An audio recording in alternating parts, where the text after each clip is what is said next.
নমস্কার, কেমন আছেন সবাই? সহজ জীবনের রান্নাঘরের আরও একটি ব্লগে আপনাদের স্বাগত জানাই। ওরা গেছে আজকে 2 দিন হলো, তো বাড়িতে আমি, আমার দিদা আর ছেলে আছি। তো দিদাকে এনেছি কারণ একা একা থাকতে আমার ভীষণ ভয় লাগে, তাই দিদাকে এনেছি। আর জানেন, ওর বাবা লিচু বিক্রি করবে আমাকে বলে গেছে, কিন্তু আজকেই যে আসবে সেটা কিন্তু বলে যায়নি। আর আমাদের গেটটা এত দূরে, মানে অত দূর থেকে সকালবেলা ডাকলে কোনো আওয়াজই শোনা যায় না। যদি আগে থেকে ভালো করে জানতাম যে আজকেই আসবে, তাহলে সকালবেলা গেটটা খুলে রাখতাম, পরে শুনতে পারলাম উনি নাকি 5টার দিকে আসছে। আর দেখুন, এই গাছটাতে আজকে একটা আম দেখা গেল, আমি দেখতে পারিনি, ছেলে দেখেছে। তো ভীষণ খুশি হয়েছি প্রথম এই গাছটাতে ফলটা আসলো। আমাদের বাড়ির পিছনটাতে প্রচুর কচুর গাছ, তো সেখানে কিন্তু ভালো লতা হয়। তো ভাবলাম একটু লতা তুলে নিয়ে আসি।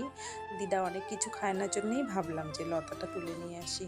একটু লতা তুলেছি, তোলার পরে এই দিকে আসছিলাম, এদিকেও প্রচুর লতা। তো তুলতে গেছিলাম, তার আগেই দেখি ওই যে পড়ে আছে যে কলা গাছটা, সেই কলা গাছের আড়ালে একটা বিশাল বড় গোমা সাপ। জানেন, দেখে তো শরীর আমার ঠান্ডা হয়ে গেছে। কিসের আর লতা তুলবো, কিসের আর কি, দৌড়ে বাড়ি চলে আসছি। জানেন বাবা, আর কোনো দিন আমি যাব না এই লতা তুলতে বর্ষার সময়, কারণ আমাদের বাড়িতে প্রচুর সাপ ঘোরাফেরা করে। জানেন, দেখুন পিছনটা জঙ্গল, বাড়ির পিছনটা পুরোটাই জঙ্গল, সবসময় পরিষ্কার করা হয়, তবুও বর্ষার দিনে জঙ্গল থাকবেই।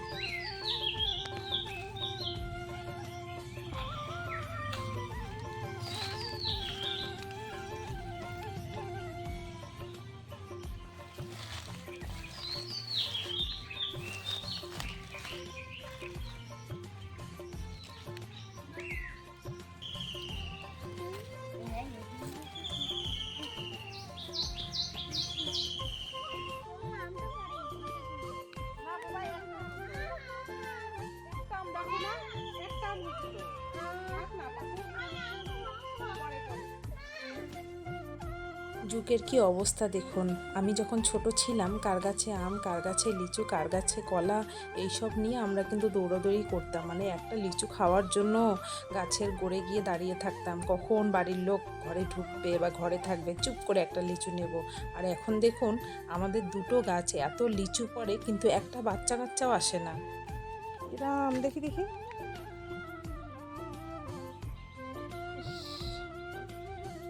তুমি ঘুম থেকে উঠে আজকে বের হয়েছিলে না, এই জন্য তো এরকম হইলো।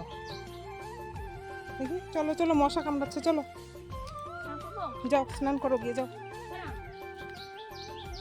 অ্যালার্জি উঠছে তো। না, আগে স্নান করো, পরে সুথল মাখাবো।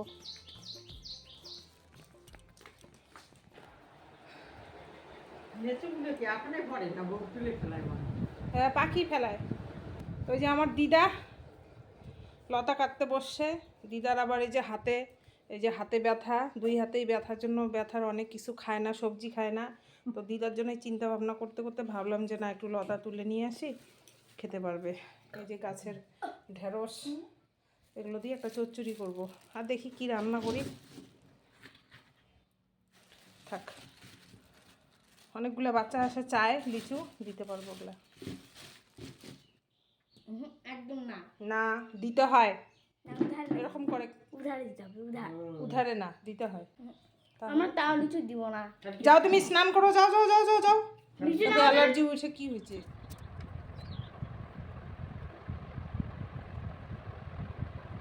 আজকে কতদিন থেকে এই আলনাতে যে একটা কাঠ থাকে, মানে যেখানে শার্ট হ্যাঙ্গার দিয়ে ঝুলিয়ে রাখা হয়, তো সেই জায়গার কাঠটা কিন্তু বারবার খুলে যায়। মানে সারাদিনে 1-2বার তো খোলেই। তো বরকে বলতে বলতে আমি হাঁপিয়ে গেছি, তাই ভাবলাম ও বাড়িতে নেই, সেরকম কাজেরও প্রেশার নেই, ভাবলাম দেখি নিজে একটু ঠিক চেষ্টা করি পারি কি না। ওকে তো বলে বলে হাঁপিয়ে গেছি। ও বলে যে না, এটা বের করে মিস্ত্রি ডেকে করতে হবে। তো ওকে আমি বললাম হালকা একটু কাঠ ভিতরে আছে, তো সেটার মধ্যে একটা তারকাটা লাগিয়ে দিলেই কিন্তু ঠিক হয়। তাই ভাবলাম যে চেষ্টা করি, দেখি হয় কি না। বুদ্ধি থাকলে কি না হয় বন্ধুরা, বলুন তো? বুদ্ধি থাকলে না সব কিছুই হয়, বাস চেষ্টা করতে হয়। কিন্তু আমার বরকে এতবার বললাম যে একটু চেষ্টা করে দেখো, যদি ছোট্ট তারকাটা দিয়ে যদি লাগানো যায়, তাহলে অন্তত পক্ষে খুলবে না। সারা দিন এই যতবার আমার আমার ছেলে তো জানেনি যে দুষ্টু, তো ও যদি এখানে আসে বা কিছু একটা করে, এসে ধরে আর এটা খুলে সব হ্যাঙ্গার শার্ট সব কিছু পড়ে যায়। তো বরকে এতবার বলার পরেও ও কিন্তু চেষ্টা করেনি। তো তো আজকে আমি ভাবলাম যে না এই কাজটাই আগে আজকে আমি করি, দেখি তো হয় কি না। তো দেখুন হয়ে গেছে, কিন্তু পুরো শক্ত হয়ে গেছে। যাই হোক, মিস্ত্রি না আমি, বেশ লেগে গেছে, কিন্তু পুরো শক্ত শক্ত হয়ে গেছে। আর পড়বে না বাবা, এটা একটা মানে একটা যন্ত্রণা ছিল। সব সময় মানে প্রতিদিন 2-1 বার করে পড়বে, বিরক্ত লাগতো। তো শক্ত হয়ে গেছে, এখন আর পড়বে না। এই যে এখন কিন্তু টানাটানি করছি, তবুও পড়ছে না। বাড়ির মানুষটা বাড়িতে না থাকলে কি ভালো লাগে বলুন তো? রান্না খাওয়া কোনো কিছুই ভালো লাগে না।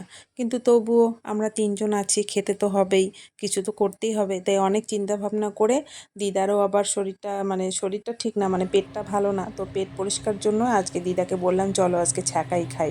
তো মাসকলাইয়ের ডালের ছ্যাঁকা রান্না করব। দিদা খুব সুন্দর ছ্যাঁকা রান্না করে। তো আমি বসিয়েছি, তারপর আবার ওর বাবার মালের গাড়ি আসলো, সেটাকে রিসিভ করার জন্য আমি বাইরে গেলাম। তো দিদাই দেখলাম যে অর্ধেকটা করেই ফেলেছে।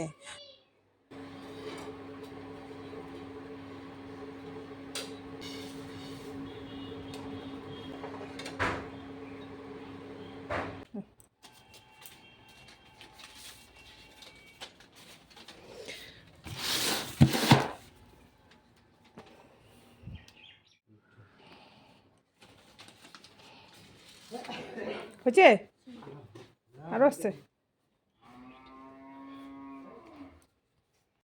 আর খুব ইচ্ছে হলো আমার ছ্যাঁকা খাওয়ার, কারণ এই ছ্যাঁকাটা অনেক দিন যাবৎ খাওয়া হয় না। ভাবলাম দিদাও আছে, ভালো রান্নাও করতে পারে, দিদাকে বলে ছ্যাঁকাটা রান্না করলাম। তো এখানে সোডা, এই যে সোডা সাদা সাদা হাতে নিচ্ছে দিদা, এটা হচ্ছে সোডা, এটাই হচ্ছে ছ্যাঁকার মানে মূল জিনিস। এটা দিলে পরেই ডাল পুরো একদম তাড়াতাড়ি সিদ্ধ হয়ে যায়। আর এতে ওই রসুন লঙ্কা নুন, বাস, আর কিচ্ছু না, মানে তেলও দেয় না এটার মধ্যে। তো এটা খেলে কিন্তু পেট খুব পরিষ্কার হয়। আপনারা যারা যারা খান তারা তো জানেনই, যারা খান না একবার ট্রাই করবেন এই মাসকলাইয়ের ডালের ছ্যাঁকা। এখন কাটা দিয়ে নামাবো, বেশ একটা মানে পাতলা হবে না, ঘনও হবে না, ভালোই লাগে খেতে। ভিডিওটা তাহলে আজকে এখানেই শেষ করছি। সবাই সাবধানে থাকবেন, আর ব্লগটা কেমন লাগলো সেটা কমেন্ট করে জানাবেন। সবাই ভালো থাকবেন, সুস্থ থাকবেন। দেখা হচ্ছে শিগগিরই পরের কোনো ব্লগে।